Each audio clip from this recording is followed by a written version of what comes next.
Une petite vidéo rapidement avant d'aller manger. C'est le soir où j'ai le plus d'idées en fait. Alors dans cette vidéo, j'ai une question à vous poser. Est-ce que parmi vous qui avez la sclérose en plaques, parce que qui avez la sclérose en plaques ou une maladie apparentée, j'allais dire une maladie chronique de type par exemple fibromyalgie, voilà.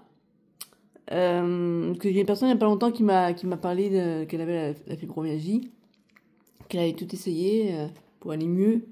Et en fait, depuis quelques temps, mais ça fait déjà longtemps que j'ai conscience de ça, mais là j'ai envie de l'exploiter. C'est l'association, enfin le rapproche, comment dire, le lien entre les violences subies pendant l'enfance et le déclenchement de la maladie, le fait d'avoir une sclérose en plaques ou une fibromyalgie ou des maladies de ce type-là qui peuvent avoir un impact assez important dans notre vie parce que ça peut potentiellement être très handicapant. Eh bien, je viens de faire une recherche. Si vous tapez inceste et sclérose en plaques ou inceste et fibromyalgie, vous trouvez des études qui ont été réalisées qui démontrent que les enfants qui sont devenus adultes, donc les personnes qui ont connu des violences, que ce soit des violences physiques, mentales ou sexuelles, donc des maltraitances quelque part, sont plus susceptibles que les autres de déclarer des maladies de type sclérose en plaques ou fibromyalgie. Donc, ils sont en train d'exploiter cette piste, on va dire. Et j'ai vite lu, donc il faudra que je revoie ça à tête reposée pour pouvoir vous en dire plus. Et je pense que j'en parlerai dans un article sur mon blog, christelbourrier.com, où en fait il parle de comment on dit ça? Oxygénothérapie hyperbare, comme ça. Bref, c'est une technique qui propose actuellement, aussi bien pour les gens qui ont la sclérose en plaques que pour les gens qui ont la fibromyalgie, j'ai vu ça, et qui avait des résultats. Donc bon, j'essaierai d'en savoir un peu plus. Et puis là, je peux vous montrer, j'ai pas retrouvé la partie dans l'article qui en parle, mais c'est un article de Muriel Salmona, qui est une psychiatre, donc docteur, et qui vous pouvez trouver des interviews, donc des vidéos d'elle, des conférences où elle parle. En fait, c'est elle qui a beaucoup parlé de cet état de sidération que peut avoir la victime, aussi de ce qu'on appelle la mémoire traumatique. Et le document que j'ai s'intitule La reconnaissance de l'impact psychotraumatique sur les enfants victimes de violences sexuelles. Un impératif humain pour respecter les droits des enfants et une urgence de santé publique.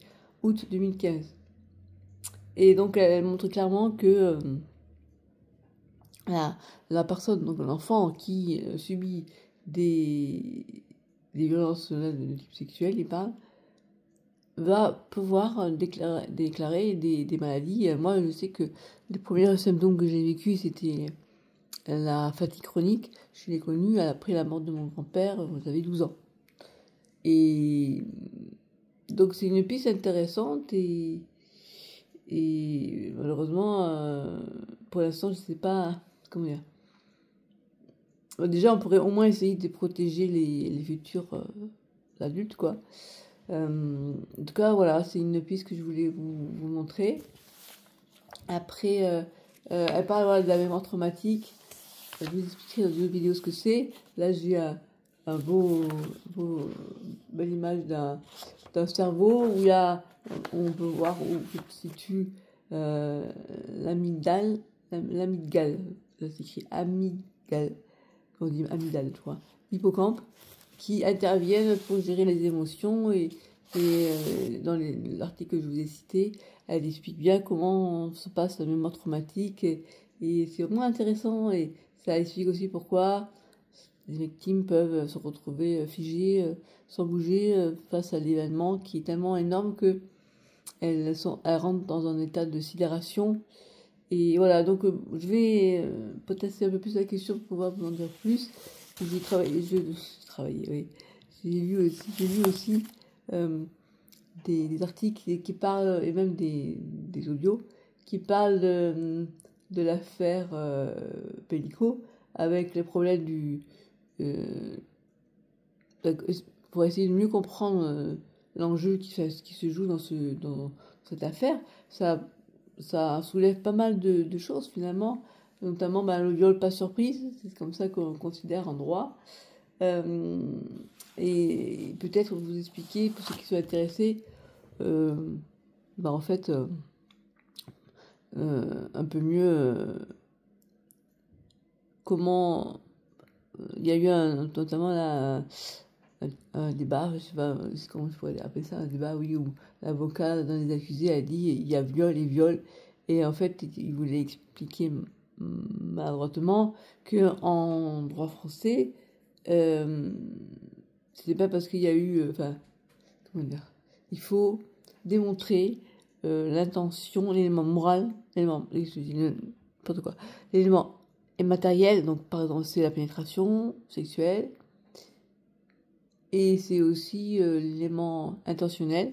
Il faut démontrer que la personne, pour qu'elle soit qualifiée de violeuse, en tout cas voilà, l'homme qui viole cette femme, doit pouvoir on doit pouvoir déterminer qu'il avait l'intention de la violer. Et l'argument avancé par les avocats de la défense, ça? Oui, pour les avocats qui défendent les accusés, c'est de dire la personne elle a pénétré Gisèle Pellicot, mais elle n'avait pas l'intention de la violer. Ils ne se rendaient pas compte qu'elle n'était pas consentante en fait. Et c'est là-dessus qu'ils argumentent pour dire qu'il n'y a pas eu viol. En fait, à l'heure actuelle, on caractérise l'infraction du point de vue de l'auteur des faits. Voilà. Il suffit qu'on dise qu'il n'avait pas l'intention de la violer pour que on considère qu'il ne soit pas un violeur. On n'a pas déterminé que la victime n'était pas consentante. Parce que on part du principe qu'elle est consentante et c'est à la personne qui accuse la personne d'avoir violé de démontrer que c'était vraiment un violeur, qu'il avait l'intention de passer où son consentement en fait. Et c'est pas évident à comprendre quand on est, déjà même pour moi qui suis juriste, hein, ça fait longtemps que je n'ai pas travaillé au niveau du droit, pas travaillé, réfléchi sur ces questions-là, mais alors là, quand j'ai lu qu'il y a une jurisprudence qui détermine que une personne sédatée, une personne qui dort, notamment son mari l'a mis sous anxiolytique. Une personne qui dort ne peut pas donner son consentement, on est d'accord. Donc du coup, on sait qu'il n'y a pas eu consentement de sa part. Mais la question est de savoir, est-ce que l'homme, tous les hommes qui y sont allés, on va dire, avaient conscience ou pas qu'elle n'était pas consciente, qu'elle n'était pas consentante, pardon. Il y en a qui peut-être étaient de bonne foi dans le sens où ils se sont dit c'est un couple libertin, la femme c'est son délire d'être endormie, bon, le mari est d'accord, c'est quand même assez extraordinaire que un mari puisse vouloir sédater sa femme pour la faire, j'allais dire, monter par cinquantaine d'hommes, bref, même plus. Donc je peux comprendre que pour certains hommes qui sont allés, ils aient pu penser que c'était vrai, qu'elle avait vraiment envie c'était son délire, quoi. Mais il y en a quand même, quand on voit qu'ils sont revenus et tout, qu'ils ont bien vu qu'il fallait faire attention, pas la réveiller, tout ça. À un moment donné, il faut peut-être se dire, c'est quand même pas. Puis même, j'ai envie de dire, il me semble que une personne vraiment, un couple vraiment libertin, enfin, comment dire, ils ont quand même envie qu'il y ait un retour de la femme. Si c'est juste la planche, je veux pas où est. Je veux dire, c'est horrible quand on lit, parce que moi je me renseigne pas mal sur cette affaire. Quand on lit que certains certains accusés ont... alors ils disent ça, ils disent le monsieur Pellico leur a demandé de faire une fellation. Mais je lui dis, mais c'est pas une fellation, ça. Une fellation où la femme, c'est juste la pénétrer. Enfin bref, je dis, mais c'est incroyable. Il y a des gens qui trouvent. Enfin, comment dire? Les gars, ils n'ont pas. Le Pellico, il leur a pas mis le couteau sur la gorge pour qu'il fasse ça, quoi. Voilà, moi, c'est comme ça que je le perçois. Je me dis, où était le plaisir dans tout ça, quoi. Puis c'est du sexe crade, c'est pas. Et c'est une affaire vraiment qui me fait réfléchir autant au niveau euh, par rapport au côté juriste, pour savoir au niveau légal enfin, quels sont les concepts qui se jouent dans cette affaire, et en même temps en tant que femme forcément, où je me dis mais quand même il y a des hommes qui sont pris à aller au domicile de personnes pour aller.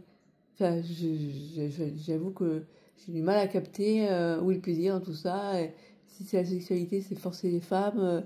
Parce que même si ils estiment que la femme était consentante, on se demande comment ils peuvent penser ça, mais c'est le délire. Mais où ils trouvent leur plaisir? Je veux dire, à ce moment-là, autant prendre une poupée gonflable, je sais pas, mais je trouve ça hallucinant, quoi. Parce que c'est pas un, c'est 100, une centaine d'hommes, quoi. Et le gars, il a été pris en flagrant délit parce qu'il filmait sous les jupes des filles, mais où est-ce qu'on va, quoi? Le gars, il a une perversité, et c'est pas le seul, parce que quand même, tous ces hommes qui sont allés là-bas, ils ont pas l'air d'être très... Et dans l'eau, il y en a beaucoup qui ont un passé d'enfants abusés, d'enfants, voilà, victimes de violences sexuelles. Et, et je pense que en France, je sais pas comment ça se passe à l'étranger, mais en France en tout cas, je trouve que on protège pas assez les enfants, quoi. Et j'ai pas ça parce que moi j'ai été abusée aussi. Euh, que fait la police, quoi, comment dire. Et là, je vous parle dans cette vidéo de ces abus, ces violences sur les enfants peuvent avoir des répercussions même à l'âge adulte. Et personnellement, je suis persuadée que parce que pas qu'elle vient de là. Voilà. Et c'est quand même des vies qu'on gâche, quoi. Donc, j'espère par mon, ma modeste contribution, arriver à faire bouger les choses. Et à tel point que je me disais, bon, ben, cette chaîne YouTube, finalement, je vais en faire une chaîne où je vais parler de ces questions d'abus, de violence, d'essayer d'aider les victimes à se réparer. Je vois, il y a même des people qui maintenant prennent la parole et qui parlent et qui disent mon père, maman. Et il y a l'histoire, il y a l'affaire de Pardieu après qui va arriver là. Enfin bref, et moi je suis là, je me dis oh mais attends, finalement ce que j'ai vécu c'était le côté caché de l'iceberg. Il y a plein de personnes qui, je sais plus combien il y a de millions d'enfants en France qui se font abuser et on dit rien et on bouge pas. Et quand on voit les conséquences que ça peut avoir après à l'âge adulte, voilà donc ça me remue en fait. C'est pour ça que je voulais en faire une vidéo et en même temps, ça tout à fait en lien avec la sclérose en plaques, vous voyez. Et je pose aussi la question aux personnes qui ont d'autres maladies chroniques, de type fibromyalgie. Est-ce que vous avez connu des maltraitances? Ça peut être aussi des relations toxiques avec vous. Est-ce que vos parents étaient matures ou immatures? Parce que moi, avec le recul aussi, je me rends compte que bon, ma mère est morte bientôt, ça fera bientôt 9 ans. Et avec le recul, je me rends compte la toxicité qu'elle a eue. Et pour autant, bon, bah, comment dire, tant que je vivais avec elle, que je l'aidais pour mon père, etc., ma mère, elle n'a pas été uniquement toxique, elle a aussi été bienveillante à mon égard, et donc l'amour était là, mais elle savait mal aimer du fait de son passif. Elle n'a pas été abusée, elle, mais elle a été rejetée un peu enfin, elle a perdu son père à 5 ans, à sa mère à 14 ans, ça a été une enfance difficile pour elle. Donc, quelque part, je l'ai pardonnée, mais je comprenais, mais en même temps, je me disais, elle aurait pu aller voir quelqu'un pour essayer de réparer ses traumas, enfin, et pas nous comment dire, que ça ait une incidence après sur sa manière de vivre avec ses enfants, et voilà. Donc, tout ça, c'est pas facile, comme disait quelqu'un, c'est pas de parler, c'est pas la personne qui parle du viol qui indignant, c'est le viol en lui-même. Ben là, j'ai envie de dire pareil. Moi, j'ai mis beaucoup de temps à oser parler parce que je protégeais mes parents, je protégeais ma mère. Et, euh, et un enfant, il fait pareil. Quand il n'ose pas parler, c'est parce que il veut pas mettre, il va peut-être aussi pas se retrouver à la rue parce que s'il parle de ce qui lui est arrivé, il a peur peut-être que ses parents l'aient en prison. Enfin bref, c'est pas simple et c'est dommage qu'actuellement en France, je trouve qu'on fait pas assez, quoi. Et là, j'ai lu un de livres où il y a même des juges, voilà, une magistrate face à la cesse, le silence de la loi. Enfin, je veux dire, il y a même des juristes qui dénoncent tout ça et qui trouvent que c'est. Et après, il faut réparer les conneries qu'on a fait, quoi. Bref, voilà, je vais m'arrêter là, c'était juste pour parler de ça. Et encore une fois, je vais revenir sur la question, je vais essayer d'étudier bien les textes, tout ça, parce que je trouve que c'est une piste intéressante. Parce que là, maintenant, la question, c'est bon, de savoir ça, maintenant, qu'est-ce que ça peut apporter au niveau traitement, enfin thérapie éventuelle, quoi. Si on sait si on se dit que la sclérose en plaques est survenue en partie parce que je pense qu'il y a sur les facteurs, hein, parce qu'on a vécu ça, qu'est-ce qu'on peut faire pour stopper, moi ce que je voudrais, c'est au moins stopper l'évolution de la maladie, parce que j'ai eu une maladie, une sclérose en plaques secondaire progressive. Pendant longtemps, on m'a dit ça fait rien, comme je vous dis, c'est difficile hein, psychologiquement de se dire on n'a rien, il faut que je prouve que j'ai quelque chose, puis après on découvre que j'ai quelque chose, puis on me dit bah c'est bénin parce que ça fait depuis des années que vous avez ça, puis maintenant pas.